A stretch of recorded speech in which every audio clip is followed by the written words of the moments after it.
Yeah, so these rope tensioners, you get them with a lot of tents and dome setups and stuff. These are used to tighten the rope, the tying rope with some tension.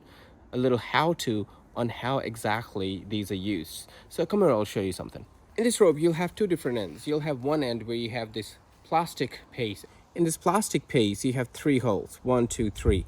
On one side, there's a knot, and then they put through the rope through the second and the third hole, and then you have one end open. First thing first, we're gonna tie this open end to the tent. So let's just do that first. I'm just gonna keep a simple round knot here. First thing you wanna do is hold it with the knot.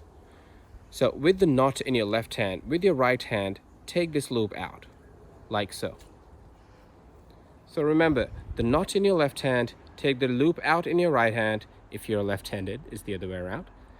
Now, this loop here that you've pulled out is what you're going to use to peg this rope into the ground. So let's just do that. You got my cat there. I just want to peg it there. Perfect. The loop is now pegged. Now, it's simply a matter of using this plastic bit, sliding it up to add tension to the rope. So all you got to do is hold it and you slide it up. Like so. There we go. There you have it. And that's it.